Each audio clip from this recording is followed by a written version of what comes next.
Diz assim a santa palavra de Deus. Ao anjo da igreja em Éfeso escreve: estas coisas diz aquele que conserva na mão direita as 7 estrelas e que anda no meio dos 7 candeeiros de ouro. Conheço as tuas obras, tanto o teu labor como a tua perseverança, e que não podes suportar homens maus, e que puseste à prova os que a si mesmos se declaram apóstolos e não são, e os achaste mentirosos. E tens perseverança e suportaste provas por causa do meu nome, e não te deixaste esmorecer. Tenho, porém, contra ti que abandonaste o teu primeiro amor. Lembra-te, pois, de onde caíste, arrepende-te e volta à prática das primeiras obras. E se não, venho a ti e moverei do seu lugar o teu candeeiro, caso não te arrependas. Tens, contudo, a teu favor que odeias as obras dos nicolaítas, as quais eu também odeio. Quem tem ouvidos, ouça o que o Espírito diz às igrejas. Ao vencedor, dar-lhe-ei que se alimente da árvore da vida que se encontra no paraíso de Deus. Que Ele nos abençoe. Oremos, irmãos, mais uma vez. Santo Deus, nosso Pai, nós te louvamos, ó Deus, por esse dia, por essa noite, por este culto. Te louvamos, ó Deus, por essa oportunidade, quando nos encontramos agora diante da Tua palavra. Obrigado ao Senhor por tudo quanto já foi feito, pelas orações, pelos cânticos, pelas leituras, pela apresentação da pequena Lorena. Continua, Senhor, abençoando a ela e a toda a família. Abençoa, ó Deus, cada família da nossa igreja. Abençoa nossas crianças. Nos dá sabedoria para ensiná-los a andar em Teus santos caminhos. Nós te louvamos, ó Deus, pela Tua palavra que foi lida. E te pedimos, ó Deus, fala ao Teu povo nesta noite. Edifica a Tua igreja e desperta aqueles que ainda não Te conhecem como único, bastante e suficiente Salvador. Nós te oramos pelos irmãos doentes. Tem misericórdia de cada um deles, suprindo suas necessidades e conforme a Tua vontade, restaurando a saúde dos Teus servos. Nós te louvamos pela oferta que foi levantada aqui. E que ela seja, ó Deus, bem utilizada na ajuda, no socorro àqueles que sofrem, que perderam suas casas, que perderam suas moradias, muitos também que perderam parentes, que estão sofrendo devido àquelas fortes chuvas, àquelas enchentes. Ó Deus, ajuda, Senhor, essas pessoas. Nós te oramos, ó Pai. Em nome de Jesus. Amém. A igreja pode sentar.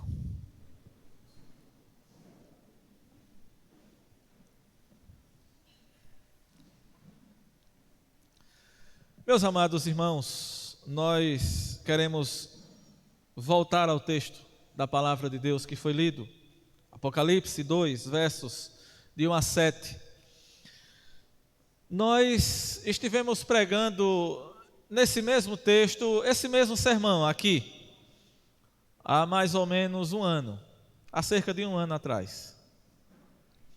Mas na ocasião nós falamos sobre a carta à igreja de Éfeso e depois não falamos mais nas outras cartas.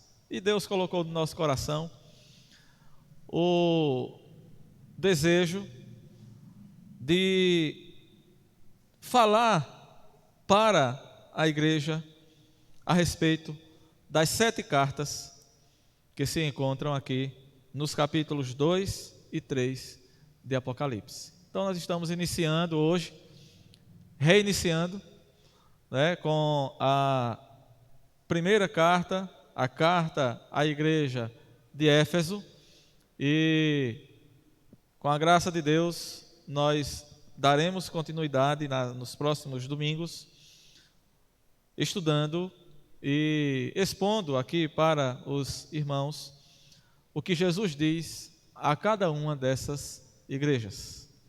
Portanto, hoje nós vamos pensar no que Jesus diz à igreja em Éfeso.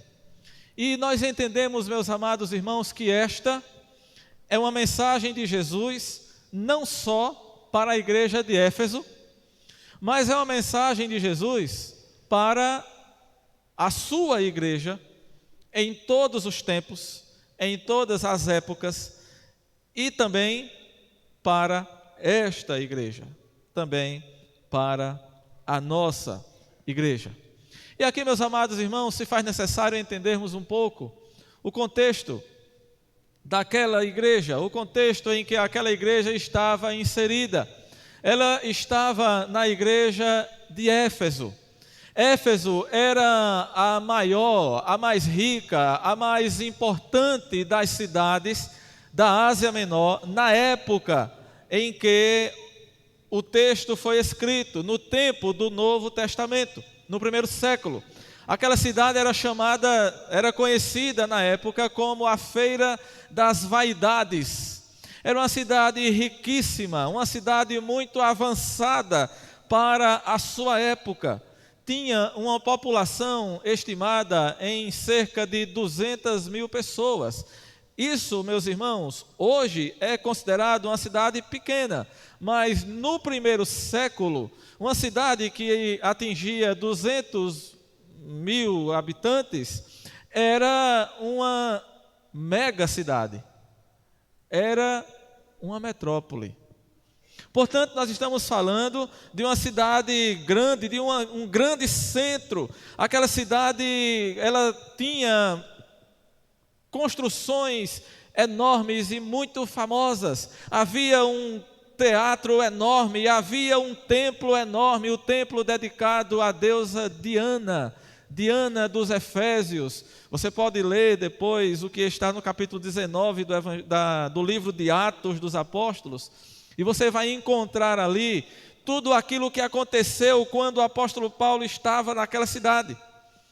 E o quanto que foi problemática ali aquela situação, porque os homens daquela cidade, as pessoas daquela cidade, estavam deixando os ídolos, estavam abandonando a adoração a deuses falsos.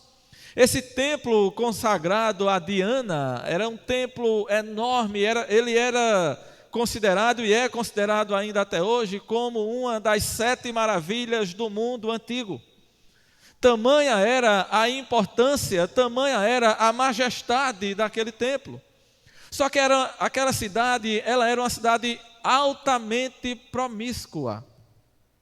Nesse templo, haviam cultos dedicados à deusa Diana e havia ali as sacerdotisas cultuais, que elas funcionavam, elas praticavam a prostituição dentro do próprio templo, nos cultos oferecidos a esta deusa pagã, a deusa Diana. Portanto, isso estava na própria cultura religiosa da cidade. Isso tornava aquela cidade uma cidade altamente imoral. E também muito religiosa, porque ela tinha, além desse templo dedicado à deusa Diana, havia também um outro templo dedicado à adoração ao imperador romano. Aquela cidade era uma cidade altamente religiosa. Paulo visitou aquela cidade no final da sua segunda viagem missionária. Na terceira viagem, ele permanece ali na cidade de Éfeso por 3 anos, pregando o evangelho. As pessoas começaram a se converter, abandonando seus deuses falsos e seus pecados. E durante a sua primeira prisão em Roma, Paulo então escreve a carta para a igreja de Éfeso. A carta que nós temos na nossa Bíblia do Novo Testamento, a carta aos Efésios. Meus amados, aquela igreja ela foi fundada pelo apóstolo Paulo. Depois de Paulo, Timóteo foi pastor daquela igreja. Depois de Timóteo, João, o apóstolo João, apóstolo do amor, foi também pastor daquela igreja de Éfeso. Imagine só, meus amados, uma igreja fundada pelo apóstolo Paulo, pastoreada por Timóteo, depois pastoreada por João, Que privilégio tamanho, que privilégio tremendo para essa igreja. Mas aquela geração foi passando, aquela geração inicial foi passando, e cerca de 40 anos depois de sua fundação, Jesus envia uma carta para aquela igreja e para aquela que seria uma segunda geração de crentes naquela igreja. E Jesus então ele tem uma mensagem para aquela igreja. Jesus ele faz um diagnóstico da igreja. E nós vamos observar, irmãos, em cada uma das igrejas, Jesus é aquele que conhece cada igreja como ela realmente é. Quando nós chegamos numa igreja, nós vemos a capa da igreja. Nós não conhecemos. Quando nós chegamos para visitar uma igreja, nós não conhecemos exatamente o que ela é por dentro. Quando as pessoas chegam aqui para nos visitar, elas veem algo do que nós somos, mas nós não nos apresentamos em sua essência, em toda a sua essência, dessa forma que Jesus vê e Jesus conhece a igreja. Jesus conhece a nossa igreja. E eu fico imaginando, meus irmãos, observando a mensagem de Jesus para a igreja de Éfeso, a mensagem de Jesus para as demais igrejas, para Esmirna, Pérgamo, Tiatira, Sardes, Filadélfia, Laodiceia.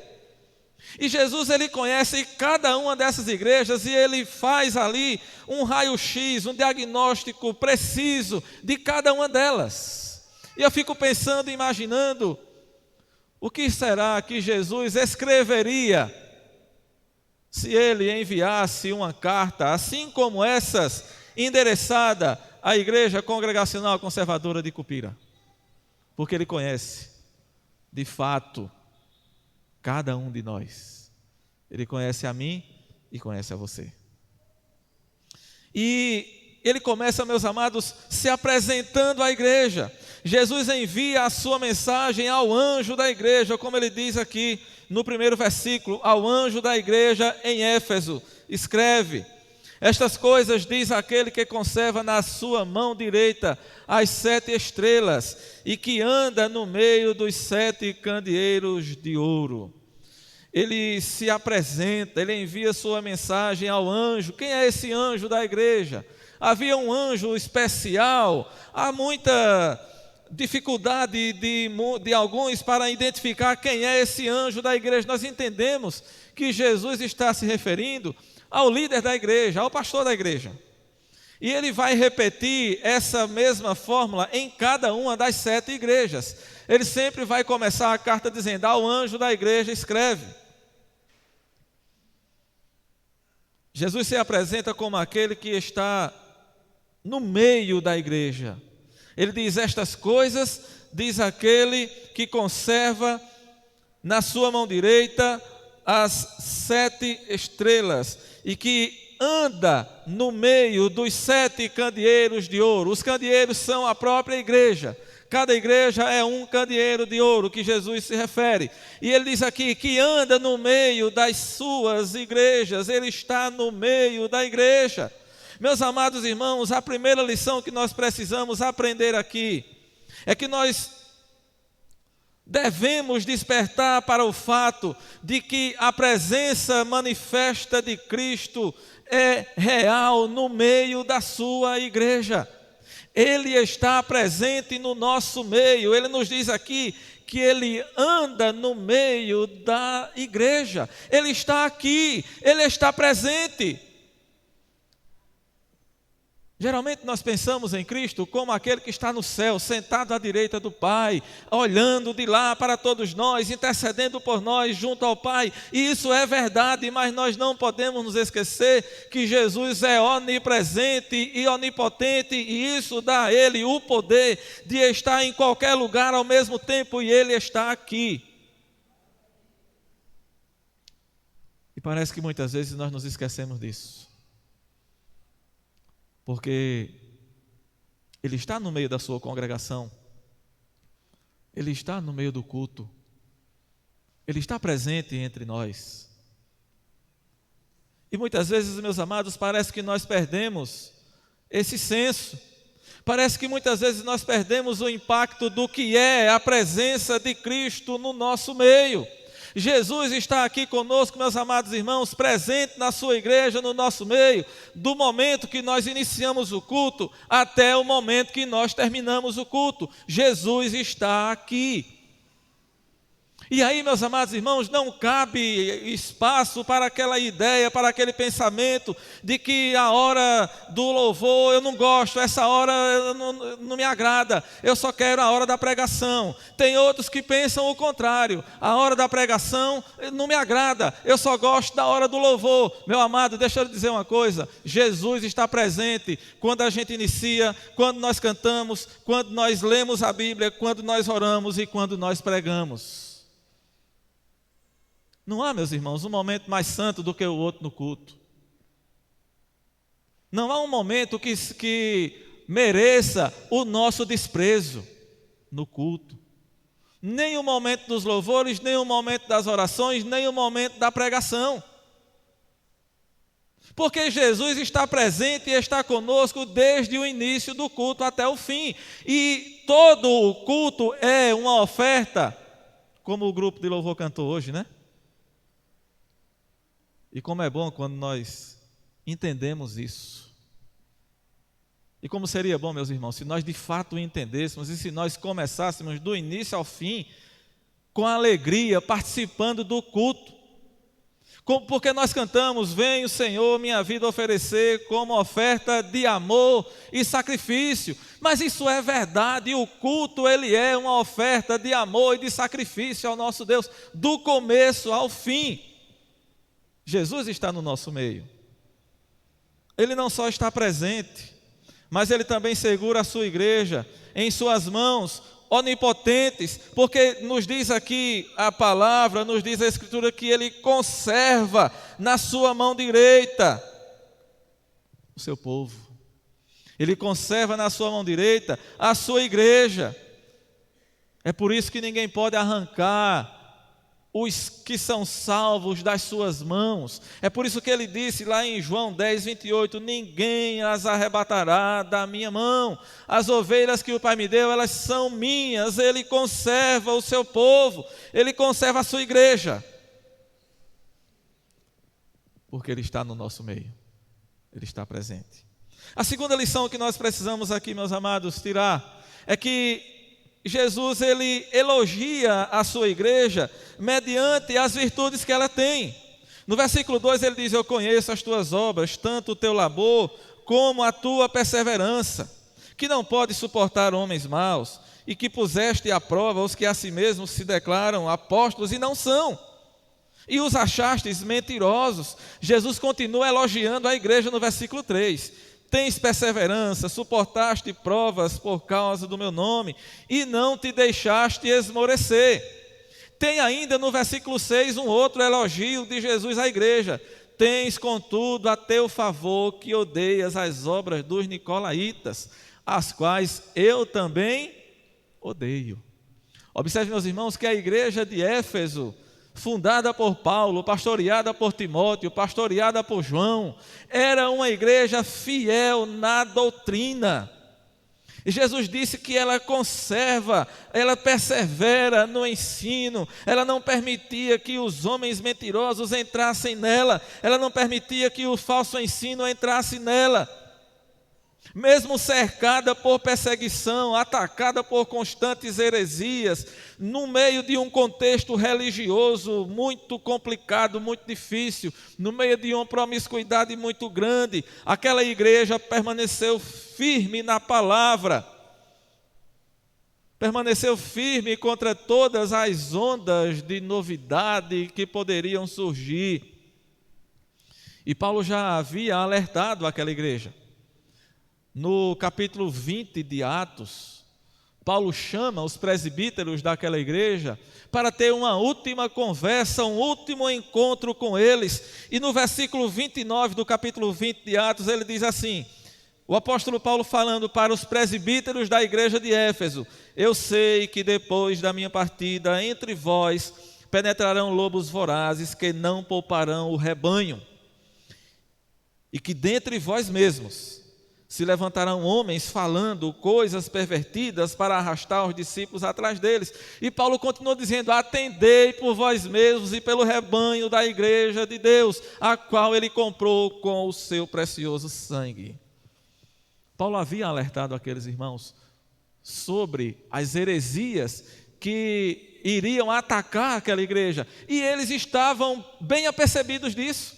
Jesus elogia aquela igreja mostrando que eles não deixaram a heresia entrar na igreja. Que maravilha, meus irmãos! Uma igreja firme na doutrina, firme no ensino, no fundamento dos apóstolos. A igreja nos nossos dias precisa aprender nesse particular com a igreja de Éfeso. As pessoas hoje em dia estão buscando experiências, novidades, não querem doutrina, querem coisas novas, revelações, sonhos, visões, não querem o evangelho da cruz, buscam o evangelho dos milagres, da prosperidade, das bênçãos. Querem as bênçãos de Deus, mas não querem se curvar diante do Deus que dá as bênçãos. É uma realidade que nós encontramos hoje nos nossos dias. A igreja nos nossos dias tem perdido o compromisso com a verdade. Muitos têm aversão pelo estudo da palavra, pela pregação. Muitos dizem assim: olha, uma pregação de 40 minutos é muita coisa, é muito cansativo, dá logo sono. Agora bota para ficar 2 horas cantando. E fica, ou brincando, ou pulando, ou fazendo seja lá o que for, porque é um tempo em que as pessoas estão saturadas, estão cansadas, como já havia ensinado e advertido o apóstolo Paulo, pessoas que estariam sentindo comichão nos ouvidos ao ouvirem o ensino da palavra de Deus.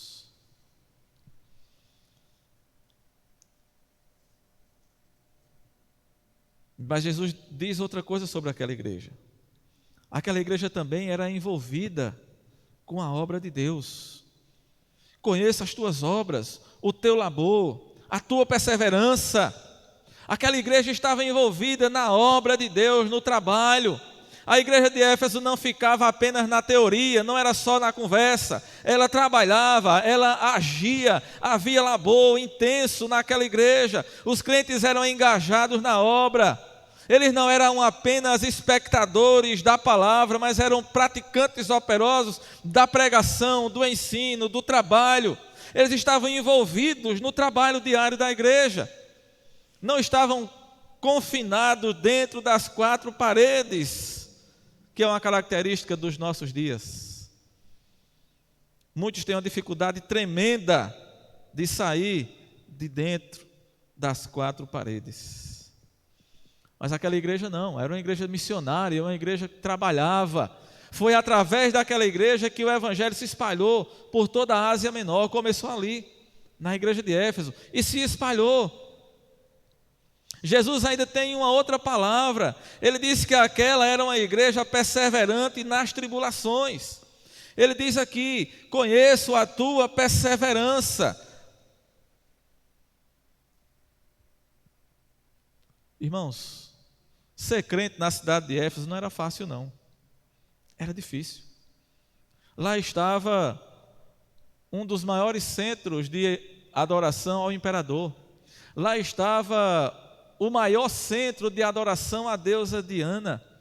Lá estava a perseguição, porque os cristãos se recusavam a adorar o imperador. E todos aqueles que se recusavam a adorar o imperador eram perseguidos. Foi por esse motivo que o Império Romano perseguiu fortemente e duramente a igreja. A partir do momento que eles perceberam que os cristãos se recusavam a adorar o imperador, o império passou a perseguir de forma violenta, cruel e sangrenta os crentes. Muitos morreram queimados, torturados nas feras, ou nas arenas entregues às feras, pelos gladiadores. A perseguição era intensa, Por isso que Jesus diz: eu conheço a tua obra, o teu labor, a tua perseverança. Infelizmente, meus amados, grande parte da igreja nos nossos dias perdeu a capacidade de sofrer pelo Evangelho. Nós não queremos sofrimento.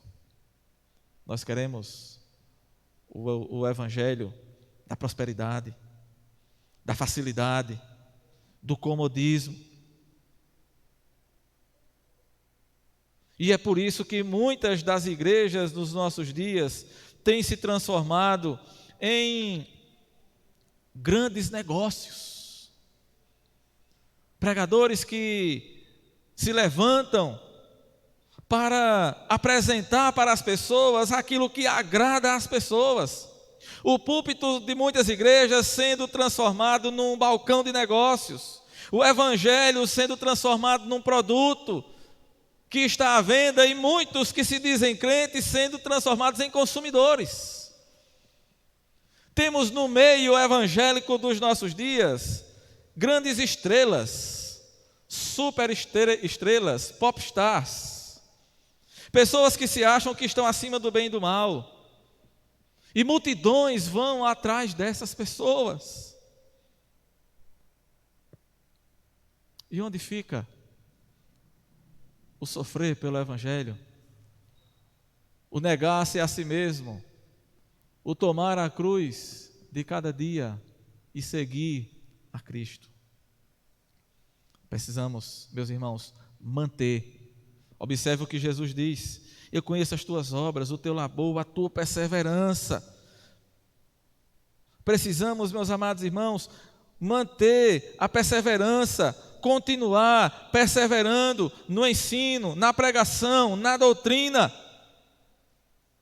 Porque observe, meus amados, as coisas para o lado da igreja de Éfeso não era só maravilhas não, viu?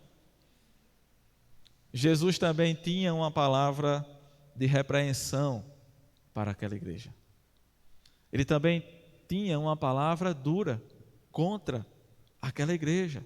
No versículo 4 ele diz: tenho, porém, contra ti que abandonaste o teu primeiro amor. Jesus traz uma palavra de correção, uma palavra negativa. A ortodoxia da igreja, a ortodoxia é a crença na doutrina correta, é a manutenção da doutrina correta. A ortodoxia da igreja de Éfeso, ela era deficiente num ponto, porque, pelo que nós vemos aqui, ela estava desconectada da prática da piedade e do exercício do amor. Aquela igreja havia abandonado o seu primeiro amor. E aqui, meus amados, está um ponto em que nós precisamos atentar e aprender com a igreja de Éfeso para não cometermos o mesmo pecado. Observe, meus amados, que a luta pela ortodoxia, o intenso trabalho daquela igreja, a luta pela doutrina correta, o seu intenso trabalho, a sua grande atividade na pregação do Evangelho e na manutenção do ensino correto da palavra, parece que essas coisas fizeram com que a igreja se descuidasse e ela acabou caindo numa espécie de sequidão espiritual. Ela perdeu o primeiro amor. Aquela igreja era fiel na doutrina, mas havia esquecido o amor a Cristo e uns aos outros, o amor a Cristo e pelos irmãos. Meus amados, observe, a Bíblia nos ensina que a igreja é a noiva de Cristo, é a esposa. Ela está se preparando, está sendo preparada para o encontro com o seu noivo. Essa é a figura que nós encontramos de forma muito forte aqui no livro de Apocalipse. Mas observe, é possível a esposa ser fiel ao marido e mesmo assim não amar o marido? É possível? É possível a esposa ser fiel ao marido e não amá-lo? A igreja é a noiva e a esposa do Cordeiro, a noiva de Cristo. Essa é a figura que Apocalipse nos apresenta. E pelo que nós vemos aqui, essa igreja, ela era fiel, mas ela tinha abandonado o amor. E nós precisamos olhar para nós, meus irmãos, e aplicar esse ensino a nós. Sem amor, meus amados irmãos, o nosso conhecimento, nossos dons, a nossa ortodoxia, a nossa doutrina, se não tiver amor, não tem valor nenhum. Você lembra o que está escrito no capítulo 13 da primeira carta de Paulo aos Coríntios? Se não tiver amor, nada mais vale, nada mais serve. Sem amor, eu nada seria, diz o apóstolo Paulo. Sem amor, a igreja nada pode ser, nada pode fazer. Jesus está mais interessado em nós do que naquilo que nós podemos fazer para Ele. Jesus não precisa de nós. Sem eu e sem você, Jesus continua sendo o mesmo Deus. Ele está mais interessado no que eu e você somos diante dEle, no amor que nós temos para com Ele. E se não tivermos cuidado, meus amados, podemos abandonar também o primeiro amor, assim como aquela igreja lá de Éfeso. E quando é que nós abandonamos o nosso primeiro amor?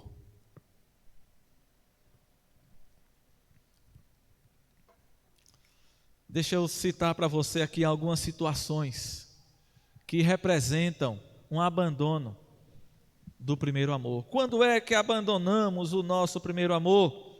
Quando o nosso amor por Jesus e pelos irmãos é substituído por nosso zelo religioso. E eu não estou falando de zelo na palavra de Deus, mas de um zelo pela religião, pela religiosidade, pelos costumes. Quando nós substituímos o nosso amor pelos irmãos e colocamos o nosso zelo religioso, a nossa religiosidade, acima dos nossos irmãos. Quando é que nós abandonamos o nosso primeiro amor? Quando nós defendemos mais a nossa teologia, quando estamos prontos até mesmo a morrer pelas nossas convicções, mas não nos deleitamos em Deus e na comunhão dos santos, quando nós não temos o prazer, a alegria, a satisfação de estarmos juntos adorando a Deus na companhia dos nossos irmãos. Isso é muito possível de acontecer. Quando é que nós abandonamos o primeiro amor? Quando não sentimos o desejo de estar com Cristo, quando o nosso coração não arde ansiando por um momento a sós com Deus, quando o nosso conhecimento teológico não nos move a viver uma vida piedosa, uma vida de compaixão, uma vida de amor pelos irmãos, quando não desejamos ter comunhão com os nossos irmãos. Eu ouvi, quando estávamos no período de pandemia, quando estávamos com a igreja fechada, eu ouvi de algumas pessoas, não foi uma só e nem duas, eu ouvi de algumas pessoas que estavam achando bom, porque estava assistindo os cultos pela internet, estava em casa, sossegado, sem precisar estar na igreja aguentando os irmãos que dão trabalho. Mas, irmãos, essa é a realidade e esse foi o sentimento e o pensamento de muita gente. Não se engane, não.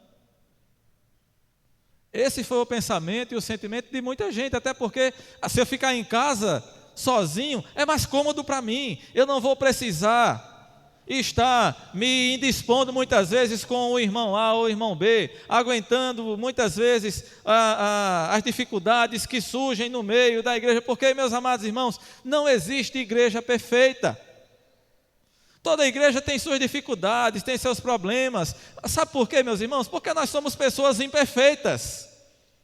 A igreja perfeita só vai existir lá no céu. E sabe por quê? Porque lá o pecado não entra. Lá só entra a perfeição. Mas aqui não há perfeição. Se não fosse assim, nós não teríamos tantos ensinos da palavra de Deus, especialmente as cartas de Paulo, quando ele insiste tantas vezes em dizer: suportai-vos uns aos outros, sujeitai-vos uns aos outros, aguentai uns aos outros, carregai os fardos uns dos outros, levai as dificuldades uns dos outros, amai-vos uns aos outros. Quantas e quantas vezes nós vamos encontrar a Bíblia nos dizendo, nos orientando para amar uns aos outros, para suportar uns aos outros, para cuidar uns dos outros. E nós não podemos perder o amor uns pelos outros. Meus amados irmãos, aquela igreja, ela havia perdido, ela havia abandonado o seu primeiro amor. Mas concluindo, meus amados, em último lugar, Jesus oferece para aquela igreja uma nova chance. Nós vimos que Jesus, ele conhece a igreja. Ele se apresenta para a sua igreja como aquele que conserva, como aquele que anda no meio, como aquele que está no meio da igreja. Nós vimos que Jesus é aquele que olha para a igreja e mostra e elogia a igreja por aquilo de bom que ela pratica, por aquelas virtudes que ela apresenta. Mas nós vimos também que Jesus é aquele que conhece a igreja e sabe dos problemas, das dificuldades, dos pecados da igreja. E ele diz: olha, eu tenho isso aqui contra ti. Mas Jesus é aquele que nos oferece uma nova chance. Ele oferece para a sua igreja uma nova chance. No versículo 5 ele diz: lembra-te, pois, de onde caíste, arrepende-te e volta à prática das primeiras obras. Arrepende-te e volta à prática das primeiras obras. Não basta saber que é preciso se arrepender. Jesus diz que é preciso tomar uma posição, é preciso voltar, é preciso olhar para onde foi que nós erramos, olhar para trás, não porque estamos com saudade do pecado, mas para identificar aonde foi que nós erramos. E Jesus diz: arrepende-te, volta à prática das primeiras obras. Lembra de onde foi que tu caíste e volta à prática das primeiras obras. O arrependimento aqui, meus amados, ele é demonstrado, ele é apresentado com a mudança. Não é somente dizer eu estou arrependido e continuar praticando a mesma coisa, continuar nos mesmos pecados. Observe, você lembra do filho pródigo. O filho pródigo, quando ele caiu em si, o que foi que ele fez? Ele lembrou da casa do seu pai. Ele disse: quantos trabalhadores do meu pai têm pão com fartura e eu aqui morro de fome? Ele lembrou onde foi que ele caiu. E o que foi que ele fez? Ele disse: eu vou voltar, eu vou me levantar e vou até meu pai, vou pedir perdão a ele, vou pedir que ele me aceite de volta, que ele me trate, nem que seja como um dos seus empregados, mas eu quero me reconciliar com o meu pai, eu quero voltar. E assim ele fez. Ele voltou. Ele se levantou, ele não ficou sentado apenas pensando. Muitas vezes, meus amados, esse é o nosso problema. A gente fica pensando, a gente fica sentado, só pensando, só imaginando. E não toma uma atitude. E aquele filho pródigo, ele voltou. E foi até seu pai. É isso que Jesus nos manda fazer. Lembra-te, arrepende-te e volta à prática das primeiras obras. Porque senão, meus amados, Jesus tem ainda uma advertência muito séria. Se não nos arrependermos, se não voltarmos aonde nós erramos, Jesus disse: eu venho a ti e removerei do seu lugar o teu candeeiro. O que é isso? Jesus disse: olha, se tu não te arrependeres do teu pecado, eu arranco você do mapa. Eu tiro você Eu acabo com a sua existência. Eu removo o seu candeeiro. O que é o candeeiro? É a própria igreja. Eu removo do seu lugar. Se a igreja não brilha, ela não serve. Um candeeiro que não brilha, ele não serve. Uma luz que não brilha, não serve. Não presta para nada. E Jesus disse: eu removo, eu arranco. Lembre-se que o juízo começa por onde? O apóstolo Pedro nos diz que o juízo começa pela casa de Deus. 1 Pedro 4,17. Porque a ocasião de começar o juízo pela casa de Deus é chegada. Ora, se primeiro vem por nós, diz o apóstolo Pedro, qual será o fim daqueles que não obedecem ao Evangelho de Deus? O juízo de Deus começa dentro da sua própria casa. E a Escritura nos diz: se começa dentro da própria casa, dentro da própria igreja, qual será o fim daqueles que não obedecem ao Evangelho de Deus? Antes de julgar o mundo, meus amados, Jesus julga a igreja. Não se engane. Não se engane. Não adianta querer passar uma imagem que não é verdadeira. Jesus conhece a igreja. Ele conhece você. Ele conhece a mim. Eu posso enganar a quem eu quiser. Você pode enganar a quem você quiser. Mas você e nem eu podemos enganar ao dono da igreja, a Jesus, o Senhor da igreja. Não há quem possa, porque Ele nos conhece. E antes de julgar o mundo, Ele vai julgar a igreja. Ele começa pela igreja. A igreja de Éfeso deixou de existir. Ela não existe mais hoje. Aquele candeeiro foi removido. Observe que Jesus disse: se não se arrepender, se não voltar à prática das primeiras obras, eu venho a ti e removerei do seu lugar o teu candeeiro. E parece que ela não atendeu a esse apelo de Jesus, porque ela foi removida, como muitas igrejas têm sido removidas até nos dias de hoje. Lugares em que a igreja era pujante, imponente, rica, grande, cheia. Muitas igrejas se acabaram, porque abandonaram o primeiro amor. Candeeiros que são tirados do seu lugar, porque não tem luz, porque não brilham, são removidos do seu lugar. Mas Jesus diz que no meio do seu povo há sempre um remanescente fiel. No versículo 7, Jesus disse: ao vencedor dar-lhe-ei que se alimente da árvore da vida que se encontra no paraíso de Deus. Quem é o vencedor? É o remanescente fiel. São aqueles que, tendo abandonado o primeiro amor, se arrependeram e voltaram às práticas das suas primeiras obras. Aqueles que, percebendo que estavam se distanciando, se voltaram para Deus. Aqueles que ouviram a mensagem de Jesus e atenderam a essa mensagem. E Jesus, ele termina cada uma das cartas dizendo: quem tem ouvidos, ouça o que o Espírito diz às igrejas. Quem tem ouvidos, ouça. Que Deus nos abençoe.